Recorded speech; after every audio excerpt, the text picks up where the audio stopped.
I was 6 months pregnant when my husband spoke for the first time. Not whispered, not struggled, not broken. Clear, calm, perfect. "Emily," he said gently, standing behind me in our modern glass kitchen, "we need to talk." The wooden spoon slipped from my hand and clattered against the marble floor. I didn't turn around. I couldn't, because my husband was deaf. Or at least, I thought he was.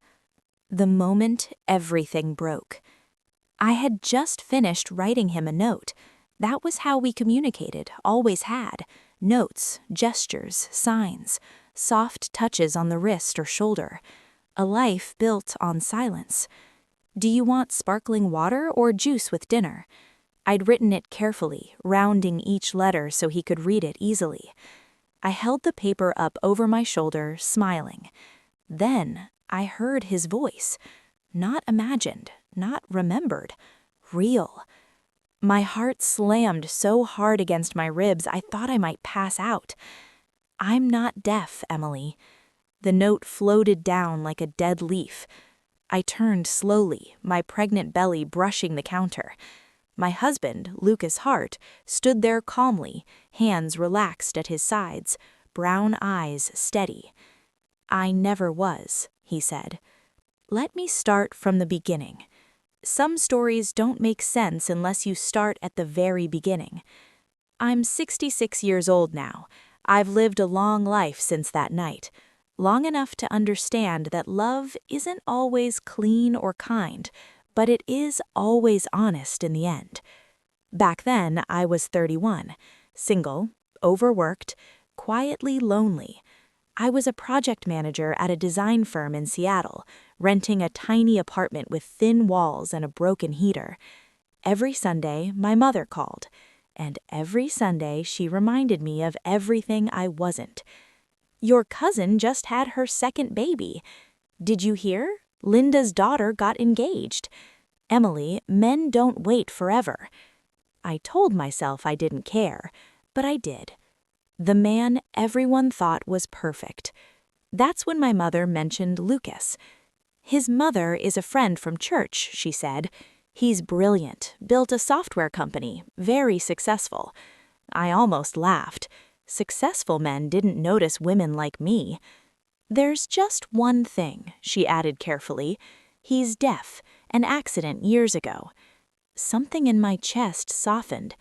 A man who wouldn't interrupt me, who wouldn't judge the pauses in my speech, who might need patience instead of perfection. "Just dinner," I said. "One dinner." Meeting Lucas. Lucas was taller than I expected. Dark hair, sharp jaw, quiet eyes that watched my lips carefully as I spoke. He smiled easily. He carried a small notebook, sliding it toward me across the table. "I'm glad you came," he wrote. Our conversation moved slowly, thoughtfully. No rushed words, no awkward interruptions. For the first time in years, I felt seen. Not rushed, not measured. Chosen. Falling in love with silence. I learned sign language for him. Night classes, online videos, practice in the mirror. Lucas was patient, gentle, encouraging. His mother, Evelyn, cried when she saw us signing together. "You saved my son," she whispered once. I believed her. When Lucas proposed, writing, "Will you marry me?" in the sand at sunset, I said yes without hesitation. I thought love had finally found me. The life we built. We married quietly, moved into a beautiful house overlooking the water. I quit my job when I got pregnant. Lucas insisted I rest. "You matter more than any career," his note said. I believed that, too, until the night everything shattered. The truth. "I need to tell you something," Lucas said again. My voice shook. "You can hear?" "Yes." "How long?" "All of it." The world tilted. "I was never deaf, Emily," he said. "My mother and we created the story." "For what?" I whispered. "To find the right woman."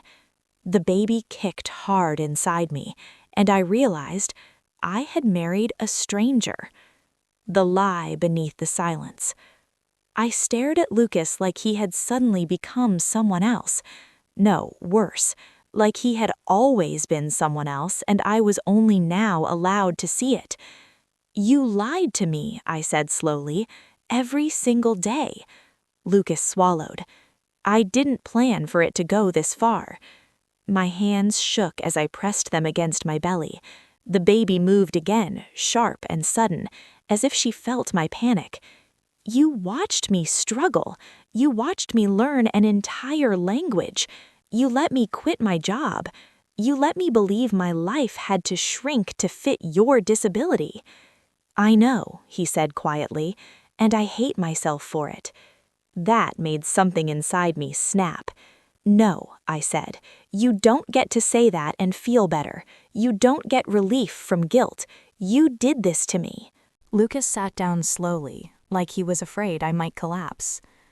"It started before you," he said, "long before." I said nothing. I didn't trust my voice. "My ex-fiancée left me," he continued. "She said I was emotionally distant, cold, that I cared more about my company than people." I laughed once, sharp and broken. "So you pretended to be deaf?" "Yes." The word landed heavy. "My mother suggested it," he admitted. "She said if a woman stayed, if she was patient enough to learn, kind enough to adapt, then she was worth marrying." I stared at him. "So you passed the test?" Lucas flinched. "That's what you think this was, a test?" "Yes." The room felt too small, too tight.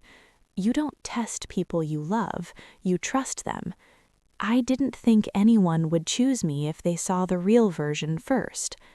I finally looked at him fully, and I understood something terrifying. He wasn't evil, he was afraid. When love turns into betrayal. "You stole my choice," I said. "You took away my right to decide who I married." Tears filled his eyes. "I loved you. Love built on lies is still a lie." He reached for me instinctively. I stepped back. "Don't touch me." He froze, his hand dropping. For the first time since I met him, Lucas looked small. Alone in a full house. That night, Lucas left. I don't remember watching him go. I only remember the silence afterward. Real silence this time. Not chosen, not gentle, empty. I sank onto the kitchen floor and cried until my body hurt. My sister, Hannah, came when I called her. She found me surrounded by sign language books, torn pages scattered like feathers. "He can hear," I kept saying. "He was never deaf." Hannah didn't ask questions. She just held me. The mother who knew. The next morning, I called my own mother. "Did you know?" I asked. Silence. "Mom?" "Yes," she said softly. Something broke permanently then. "You let this happen to me. I thought you'd be happy. You wanted a family so badly." I hung up. Some betrayals don't scream. They settle quietly into your bones. 6 months pregnant and nowhere to stand. I stayed with Hannah. I stopped eating, sleeping. Every kick from the baby reminded me I couldn't just run. I was tied to Lucas forever now, whether I wanted to or not. He sent letters. I burned unopened. His mother came once. I didn't answer the door. "You're carrying my grandchild," she called through the wood. "I'm carrying my child, and you don't get access to either of us." Therapy and truth.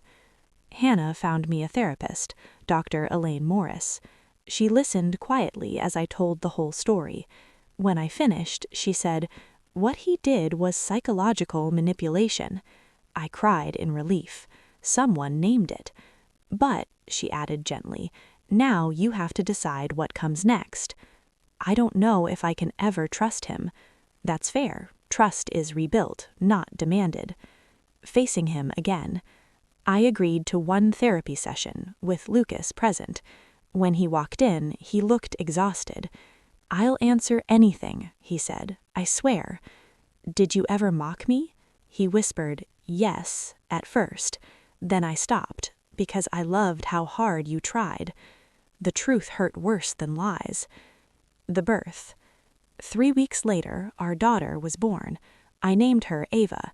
When Lucas held her, his hands shook. "I will never lie to her," he said. I wanted to believe him. Not forgiveness yet. We didn't reunite. Not really. We coexisted. He slept in another room. We spoke carefully. Truth became the rule. Slowly, painfully, something new began. Not love, not trust, honesty. The weight of truth. Honesty is heavier than silence. I learned that in the months after Ava was born, when Lucas and I lived in the same house, but on opposite sides of a wall we couldn't see through. He didn't touch me unless I asked.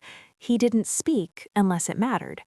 Every word felt measured now, like he finally understood their weight.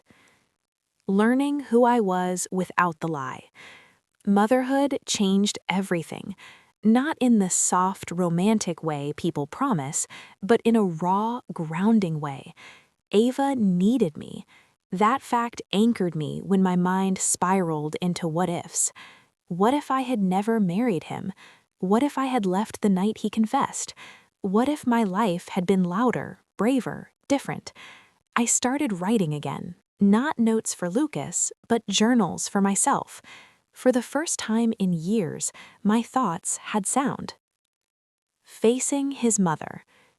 Evelyn came back when Ava was 3 months old. This time I opened the door. She looked older, smaller. "I owe you an apology," she said. I crossed my arms. "I owe you more than that." She nodded. "I thought I was protecting my son." "You were controlling him," I said, "and you used me." Tears filled her eyes, but I didn't soften. "You don't get access to my daughter unless you respect my boundaries." She agreed to therapy. It didn't fix everything, but it was a start. The man behind the mask. Lucas changed. Not dramatically, not perfectly, but consistently. He went to therapy alone.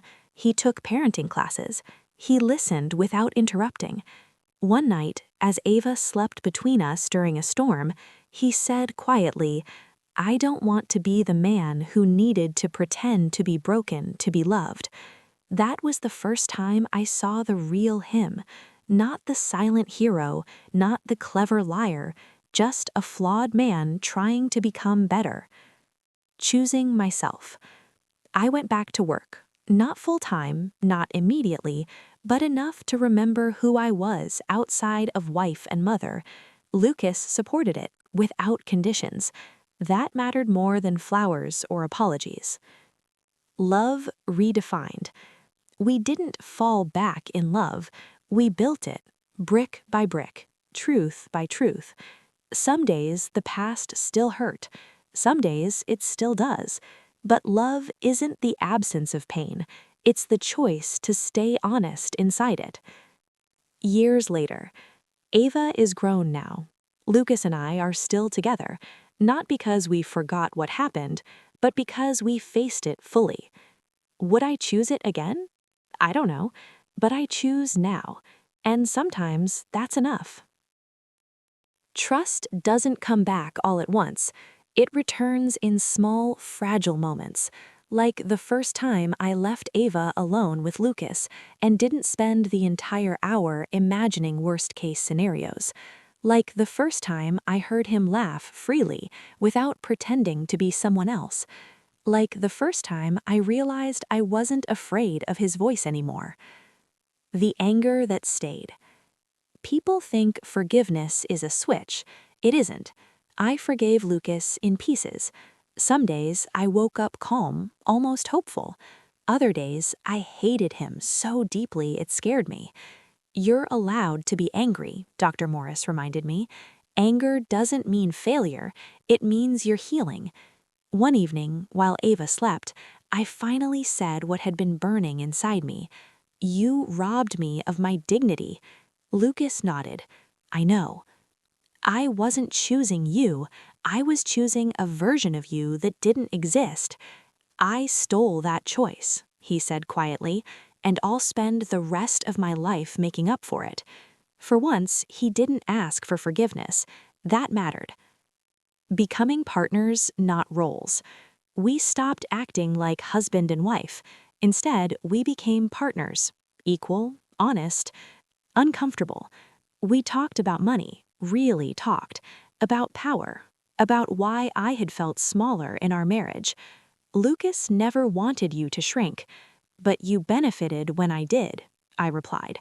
He didn't argue. He listened. That was new. The fear of being heard. For months, I struggled with something I didn't expect. I missed the silence.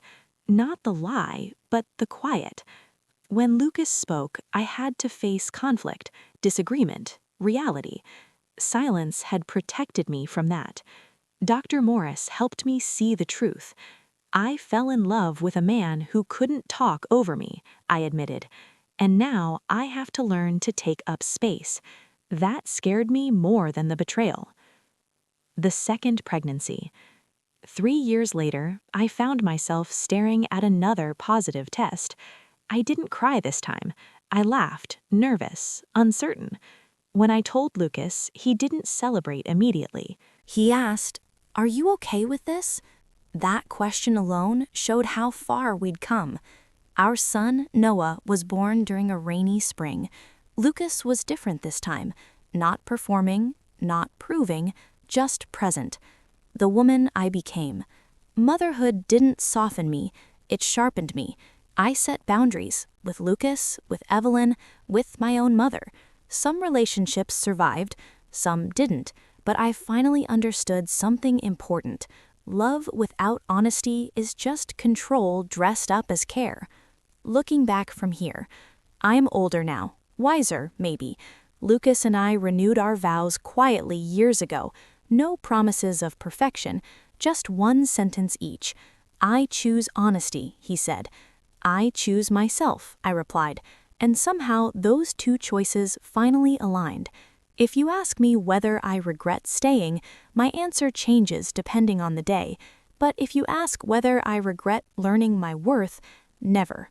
I wasn't saved by love. I saved myself, and love learned how to meet me there. What remains after the truth? There is a strange peace that comes when a story no longer hurts the way it used to, not because the pain is gone, but because it has settled into something you understand. Growing older together. Lucas and I didn't become a perfect couple, we became an honest one. That difference matters more than people realize. As the years passed, our house filled with noise, real noise. Ava's laughter, Noah's tantrums, music playing too loud on Sunday mornings, arguments that ended in apologies instead of silence. Sometimes I caught myself watching Lucas while he talked to the kids.